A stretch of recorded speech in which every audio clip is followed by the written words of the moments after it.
सारे मतलब जो ऐसे बहुत ही सिंपल से बिजनेसेस है उसमें ही सिर्फ लेडीज को जाना चाहिए, जो मेल्स करते हैं वो लेडीज नहीं कर सकते, ऐसा कुछ मुझे लगा नहीं उस टाइम पे।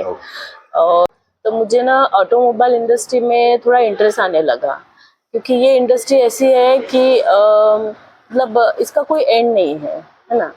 तो हर ड्रॉप करती हूँ 9:30 को स्कूल में, उसके बाद मैं यहाँ पे आती हूँ 10 को आती हूँ। देन वो 10 to 1 o'clock तक मैं अपना टाइम। नमस्कार दोस्तों, welcome to startup talk with Rohit. आज हमारे साथ जुड़ रही है एक ऐसी पर्सनैलिटी जो एक हाउसवाइफ है, 2 बच्चों की माँ है और साथ ही अपना एक सक्सेसफुल बिजनेस रन कर रही है। इसका नाम है कारगिल विजय। वो आगे बताएगी कि उन्होंने कारगिल विजय नाम ही क्यों चुना। तो मेरी आपसे गुजारिश है कि आप एंड तक इस वीडियो को ज़रूर देखें, आपको काफ़ी इंस्पिरेशन मिलेगा और उसमें उन्होंने काफ़ी अच्छे अच्छे पॉइंट्स शेयर किए हैं। और एंड में मैंने एक क्वेश्चन ऐसा किया है जिसका आंसर मुझे काफ़ी पसंद आया और मुझे विश्वास है कि आपको भी वो ज़रूर पसंद आएगा। इसलिए मेरी रिक्वेस्ट है कि आप एंड तक बने रहे और वीडियो को पूरा देखें और चैनल को सब्सक्राइब करें। तो hello ma'am, welcome to the show. कैसे हैं आप? हेलो रोहित, मैं ठीक हूँ। तो मैम आप हमें बेसिक सा इंट्रोडक्शन बता दीजिए अपना, जिससे हमारे ऑडियंस को हेल्प हो सके। मेरा नाम रेशमा तायडे है। मैं बेसिकली नागपुर से ही हूँ और मैंने एमबीए किया है पुणे से। उसके बाद मैंने 6 to 7 years जॉब किया। देन कोरोना पे मुझे ऐसा लगा कि कोरोना के पीरियड में कि मुझे खुद का कुछ बिजनेस चालू करना है। तो फिर मैंने बिजनेस के बारे में स्टडी की, रिसर्च किया कि मैं कौन सा बिजनेस चालू करना चाहती हूँ। तो मुझे ना ऑटोमोबाइल इंडस्ट्री में थोड़ा इंटरेस्ट आने लगा, क्योंकि ये इंडस्ट्री ऐसी है कि मतलब इसका कोई एंड नहीं है ना। तो हर एक पर्सन को व्हीकल लगती है और हर एक पर्सन के मतलब घर में व्हीकल तो रहती है। तो मुझे ऐसा लगा कि ये इंडस्ट्री चलती ही रहेंगी आगे तक। तो इसलिए मैंने इसके बारे में रिसर्च करके सोचा कि अपन ऑटोमोबाइल में ही कुछ स्टार्टअप करते हैं। ओके। तो इसी तरीके से मैंने फिर फ्रेंचाइजी के बारे में रिसर्च किया। तो मुझे स्पीड फोर्स की फ्रेंचाइजी के बारे में पता चला। ओके। जो कि बेसिकली गुजरात से है। तो फिर हमने सोचा कि चलो ये फ्रेंचाइजी को लेके अपन अपना बिजनेस चालू कर सकते हैं। ओके। तो इस तरीके से मैंने फिर अपना बिजनेस स्टार्ट किया। तो मतलब सबसे पहले तो आप ये बताइए कि ऑटोमोबाइल सर्विस में बिजनेस स्टार्ट करने का आइडिया कैसे आया? यूजुअली ये इंडस्ट्री काफी मेल डोमिनेटेड मानी जाती है, हाँ। राइट? तो हाँ। मतलब कहाँ से आया ये आइडिया? एक्चुअली मुझे भी पता है कि ये मेल डोमिनेटेड इंडस्ट्री है, बट कैसा है कि ऐसा ज़रूरी नहीं है कि सारे मतलब जो ऐसे बहुत ही सिंपल से बिजनेसेस है उसमें ही सिर्फ लेडीज़ को जाना चाहिए, जो मेल्स करते हैं वो लेडीज़ नहीं कर सकते, ऐसा कुछ मुझे लगा नहीं उस टाइम पे। और बात तो हुई कि अगर आपको सपोर्ट मिलता है तो आप कोई भी बिजनेस स्टार्ट कर सकते हैं। तो मुझे जो ये अपना सर्विस सेंटर है तो उसमें मुझे फैमिली से, हस्बैंड से, सबसे सपोर्ट मिला। तो इस तरीके से फिर मुझे लगा कि अगर सबके सपोर्ट से अपन स्टार्ट कर सकते तो क्यों ना चालू करें, तो इसलिए मैंने चालू कर दिया। Okay, that's really inspiring. Family और किड्स के साथ मतलब ऐसा डिसीजन लेना इजी नहीं होता। उस वक्त आपके माइंड में मतलब क्या चल रहा था? एक्चुअली ये बहुत ज़्यादा ही डिफ़िकल्ट टास्क था मेरे लिए उस टाइम पे। उस टाइम पे जब मैंने ये स्टार्ट किया था बिजनेस, तो मेरा 3 मंथ्स की कोई भी प्रेग्नेंट वुमेन बिजनेस स्टार्ट करना या सोचती भी नहीं है। और उस टाइम पे मैंने बिजनेस स्टार्ट किया फ्रेंचाइजी को लेके। तो ये जो पीरियड था स्टार्ट करने का, वो एक्चुअली उसी टाइम पे स्टार्ट करना था। अगर ये जो पीरियड मिस हो जाएगा, मुझे उस टाइम पे मेरे हस्बैंड को भी मतलब ये थी, छुट्टी थी। और मैं भी मतलब उस टाइम पे मुझे लगा कि इस जर्नी से ही अपन स्टार्ट कर सकते हैं बिजनेस। तो अगर वो मोमेंट मैंने मिस कर लिया होता कि नहीं आज नहीं तो कल अपने को स्टार्ट करना ही है, तो आज ही क्यों स्टार्ट ना करें। तो उस टाइम पे मैंने स्टार्ट कर दिया। और तब से लेके आज तक very good running. Nice nice. Okay, so मतलब this is something I really want to know Kargil Vijay ये नाम ही क्यों चुना, मतलब it's such a powerful name, so यही नाम क्यों? एक्चुअली ना कारगिल जो मेरे मतलब जो फादर इन लॉ है, उनके जो छोटे ब्रदर थे, तो वो 1998 के कारगिल वॉर में शहीद हो गए थे। तो उस टाइम पे वहाँ से लेके मेरे जो फादर इन लॉ है, उन्होंने भी बहुत सारे बिजनेस स्टार्ट किए उसी नाम से, कि उनका नाम आगे तक चलना चाहिए। उनका नाम विजय तायडे करके है, जो Okay. उनके छोटे ब्रदर है। हाँ एक्चुअली कारगिल विजय तो ये तो नाम ही हाँ, है, हाँ। पर उनका खुद का नाम भी विजय ही था, तो लोगों को वो भी कंफ्यूजन होता है, तो इसलिए कारगिल विजय नाम से हमने फिर ये सर्विस सेंटर चालू किया।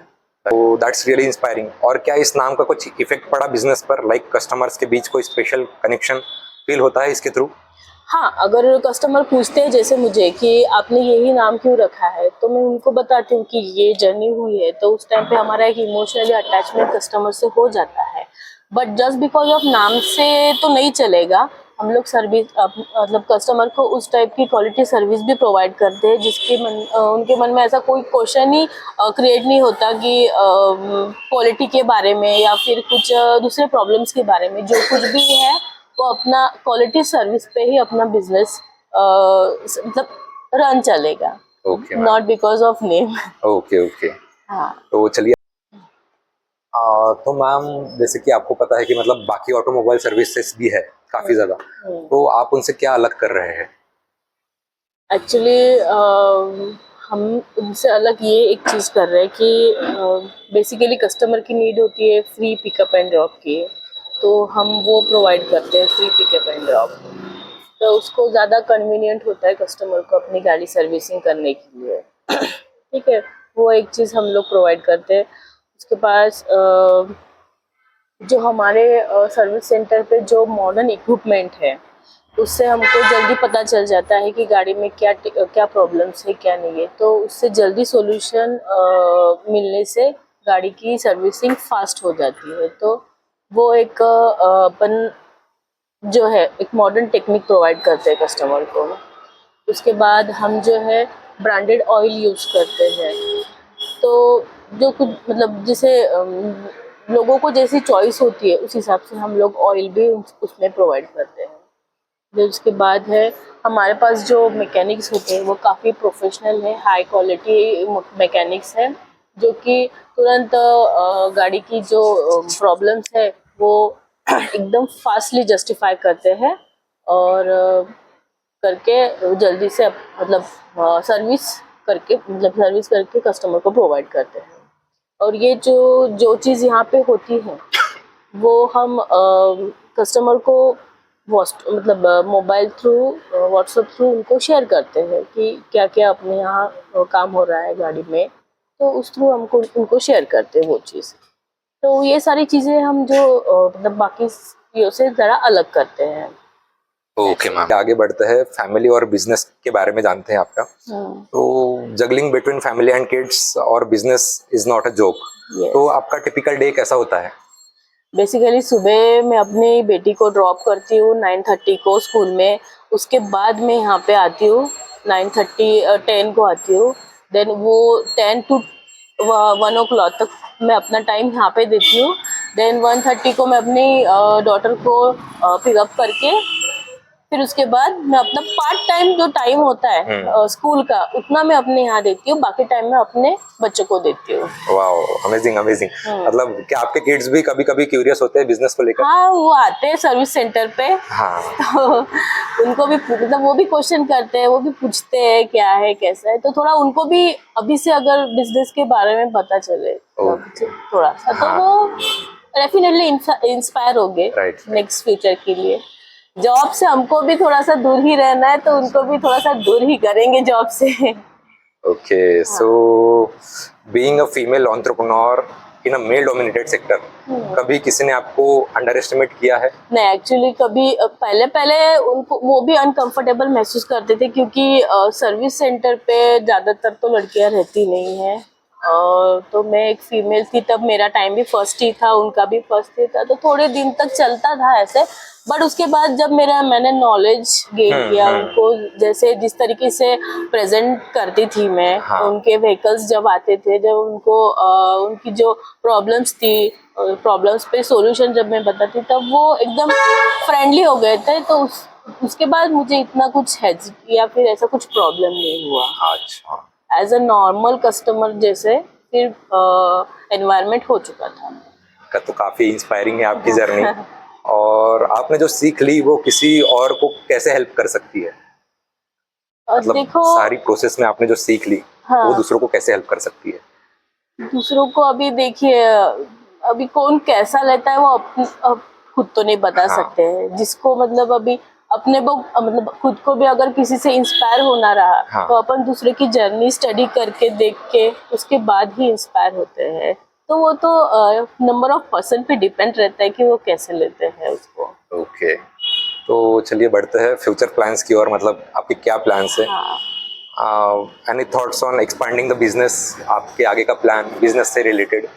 मुझे तो मेरे नागपुर में तो काफी सारे सर्विस सेंटर ओपन करने का प्लान है, ओके। एक से ज्यादा। हाँ, तो वही हम एक और ओपन करना चाहते हैं। साथ ही साथ उसमें हमने इलेक्ट्रिक व्हीकल सर्विसिंग का भी बिजनेस चालू करने का सोचा है। ओके। और अगर खुद का शोरूम रहा इलेक्ट्रिक का या फिर होंडा का तो वो भी हमारे लिए बहुत अच्छा है, पर ठीक है वो फ्यूचर की बात है, बट चलेगा। That's a great move. मतलब जो भी हाउस वाइफ्स है और वर्किंग वुमेन है जो अपना बिजनेस स्टार्ट करना चाहती है, उनके लिए कोई एडवाइस आपकी तरफ से? देखिए, प्रॉब्लम्स तो सबको ही रहती है। हाँ, इस दुनिया में ऐसा कोई इंसान नहीं जिसको टेंशन और प्रॉब्लम नहीं है, बट सबका सॉल्यूशन है। राइट। मुझे भी बहुत सारे प्रॉब्लम्स आए हैं और मुझे टाइम भी नहीं मिलता था, फिर भी टाइम मैनेज करके भी अपन टाइम निकाल सकते हैं खुद के लिए।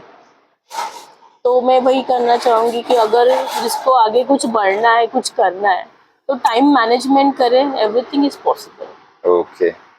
सो सिंसियरली मैम, आपकी जर्नी सुनकर मतलब हमें बहुत मोटिवेशन मिला। आपने जो बैलेंस मेंटेन किया वो डेफिनेटली एक इंस्पिरेशन है। और thank you so much for joining us and sharing your story. Thank you so much. Thank you so much Rohit.